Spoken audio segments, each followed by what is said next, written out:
Welcome back to Big Sky Buckets. I'm Big Sky, and today we're going to continue our off-season power rankings going into the new NBA 2025 season. Last time we talked about the still not convinced they won't be bad tier.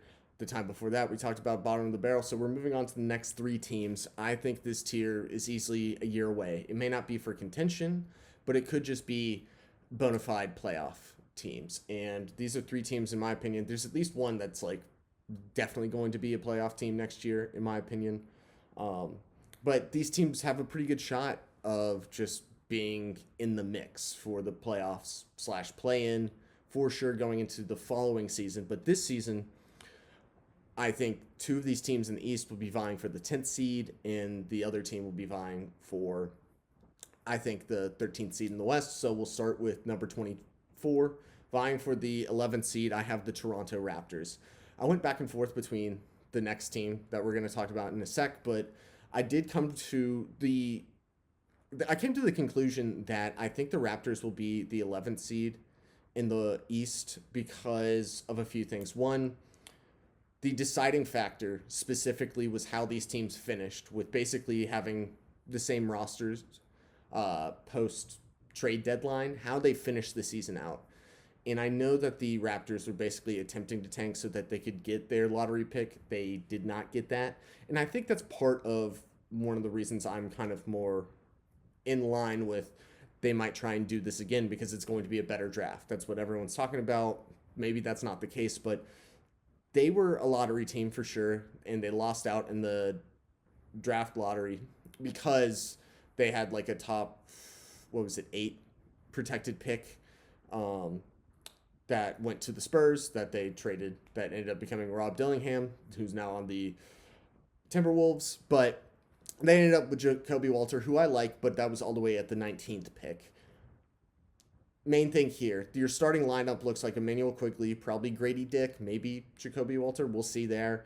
You have RJ Barrett at the 3, Scotty Barnes, who I like a lot, at the 4, and Jakob Pertl at the 5. Now, one of the things here, and this is just not, this is not perfect analysis, but the vibes of training camp, just from listening to Jakob Pertl's presser, was like, this is all about just like development. And that's kind of what this tier is in a lot of ways. Is like, these are the teams that I'm just banking on to be like, I figured they'll probably end up in the lottery just because I think it's way more about developing, and then that development translates to winning next year. But specifically for this team, even though they have Kelly Olynyk off the bench, Bruce Brown's still, Jacoby Walter, they got Davion Mitchell. I'm not really sure what Davion Mitchell is as a player right now. A lot of question marks on this team, but it is the Raptors. And there's one thing I do have to say. As someone who's watched their team in the East run into the Raptors a bunch, they can surprise you. They're very much a roller coaster team since they won in 2019. For the couple of years in 2020 season and 2021 season, they were actually a pretty good team, but ever since the year that Scotty Barnes got into the league, they've kind of had up and downs every now and then. And really here, the way I view it is, just because we saw a lot of Emmanuel Quigley, RJ Barrett, and Scotty Barnes, and that didn't necessarily translate to winning, I still think it needs one more year of like cohesion. You got to figure out, is RJ Barrett actually a winning player? He put up great stats, but it was on a bad team. I think Scotty Barnes is a winning player. Can he be the number 1 option, or is he a number 2 option? That's what they need to draft. And then, I like Emmanuel Quigley. It's just to see him more in that starting role. He did get injured at one point after the trade deadline. After that little stint, the 3 of them played together. They won a couple of games, but mostly lost a lot. And, that's just the thing. I think this team just needs to mold together. But I wouldn't be surprised if they shocked a lot of people and made the play-in. There's just one other team that I think I have a little bit more faith in, just because the numbers would state that after the trade deadline, after the All-Star break, there was a moment there where they were actually kind of cooking, but they were so behind at first that there was just no chance they would make the play-in. I know this is a short analysis on the Raptors. I would just simply say, if you're a Raptors fan, be optimistic. Like, this team definitely could be better than expected. There's a gap in the East there's the top 8 teams, and then the rest of them kind of all, there's maybe some tiers in there, right? But for the most part, if you kind of play a little bit better than expected, you could easily find yourself in the play-in. So, not this isn't me ragging on the Raptors. I just am kind of like, I think they just want to put themselves in a position where they show development for guys like Grady Dick, Jacoby Walter, figure out what RJ Barrett will be long term for this team. Because again, main thing is RJ Barrett got that extension from the Knicks a couple of years back.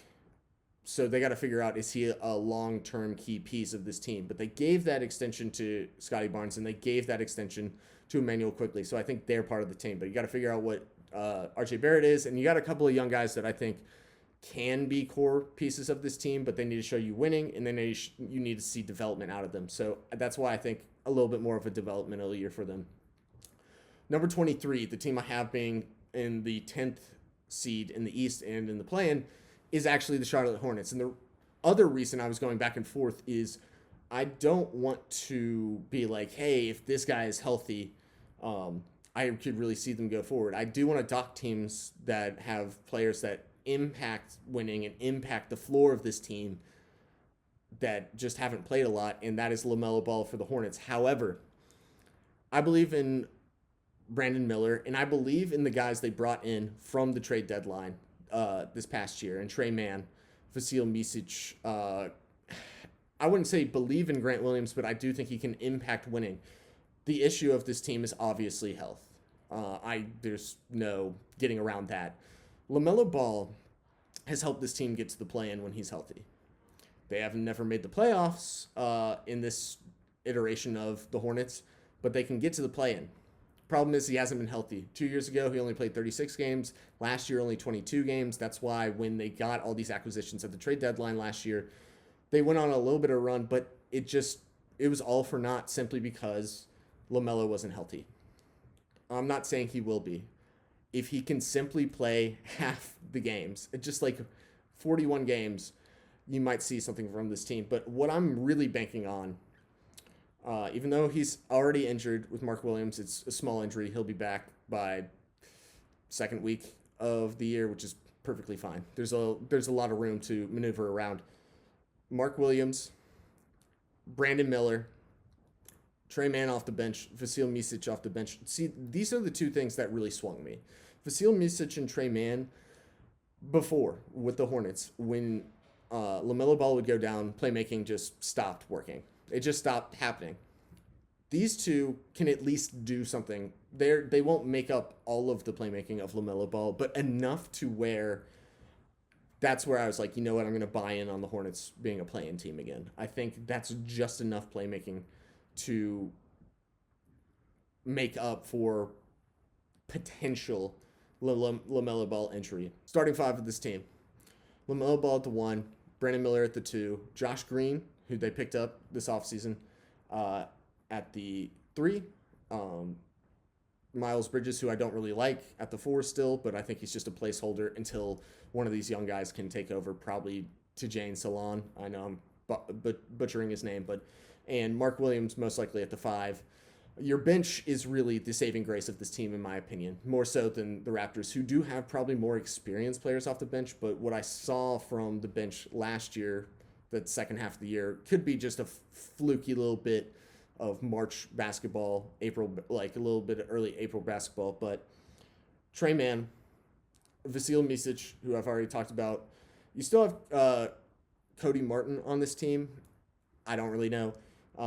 Grant Williams, who is a controversial player, but if he really buys into a team, he can help them in a role, just knowing your role, not being anything above that role. And Nick Richards, who's pretty solid. So, look, this might just be more of a hot take, but look, there's like 3 teams, in my opinion, the Pistons, the Raptors, and the Hornets, and I think they all vie for the same seed of the 10th seed.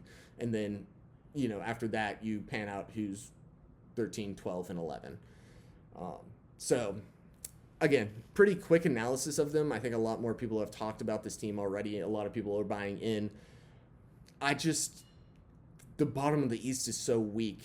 And once we get to the next tier, we'll talk about who there's a team that kind of sits right in the middle between the bad teams and the good teams, and they can swing either way because it's really just question marks all over this team. I think most people already have an idea of who I'm going to talk about next time, but going into the 22 spot, 13th seed in the West, I do have the San Antonio Spurs. Now, this team could actually win like 36 games, and they could actually be the 12th or 11th seed.